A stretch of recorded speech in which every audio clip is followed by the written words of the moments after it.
first part of the digestive system we're going to talk about is the liver.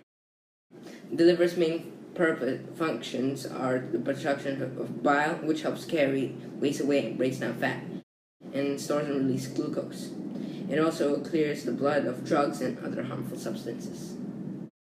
After seeing the function of the liver, we will say about the main parts of the liver, that is the right lobe and the left lobe. Now we're going to talk more in detail about the right lobe liver. The right lobe liver has 4 sections. It's divided into the anterior right lobe and posterior right lobe by the right hepatic vein. It's also divided into the upper right lobe and the lower right lobe by the portal vein. Each of these sections contain branches of the hepatic veins, portal veins, hepatic arteries, and bile ducts. If one of these sections is damaged, the remaining sections of the right lobe will still continue to work. After talking about the right lobe, we are now talking about the left lobe. The function of these two lobes is to filter different blood with the parts of their lobe. The left lobe of liver is divided from the right by the falciform ligaments, which attaches the liver to the front wall of the body. The ligamentum venosum and ligamentum teres divide the left lobe of liver from the right and viewed from behind.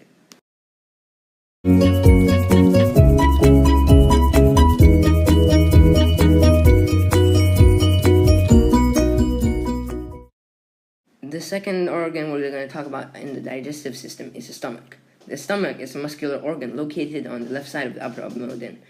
The stomach receives food from the esophagus. As food reaches the end of the esophagus, it enters the stomach through a muscular valve called the lower esophagus sphincter. The function of the stomach is to churning food to enhance digestion. The stomach will use the muscle and secretes acid and enzymes to digest the food and crunch the food to smaller pieces. Now that we know the functions of the stomach, now let's talk about the parts of the stomach. The main parts of the stomach is the cardia that connect the esophagus and the stomach. Also, the pyloric antrum. The function is to move the food from the stomach to the small intestine.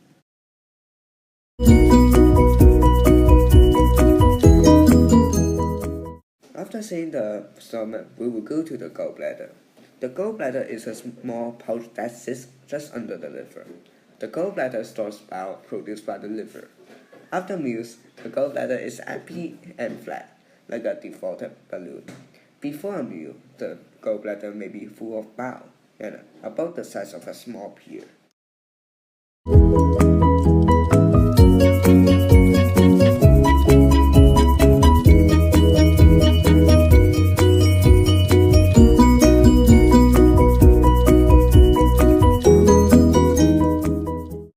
Now we will talk about the parts of the small intestine. Firstly, let's talk about the duodenum. The duodenum is the foremost and shortest part. It is very important as a major portion of the chemical digestion takes place here. Now we will talk about the parts of the small intestine. Firstly, let's talk about the duodenum. The duodenum is the foremost and shortest part. It is very important as a major portion of the chemical digestion takes place here. Now we're going to talk about the jejunum. The jejunum is located between the duodenum and ileum. It is the second part of your small intestine. Finally, there's the ileum, the final section of your small gut. On one hand, it continues with the jejunum, while on the other, it makes a connection with the colon through the ileocecal valve. Its major function is to absorb any nutrients that were not absorbed in the preceding sections of the gut. However, it's particularly involved in the absorption of bile salts and vitamins.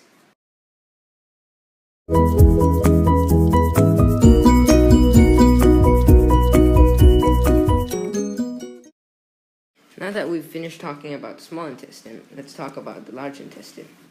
The largest intestine, also known as the colon, is part of the final stages of the digestion process. It is a large tube that escorts waste from the body. The large intestine is much wider than the small intestine, but it's also much shorter. The small intestine is 22 feet long, while the large intestine is only 6 feet long. Liquid and salt is removed from the waste as it passes through the large intestine.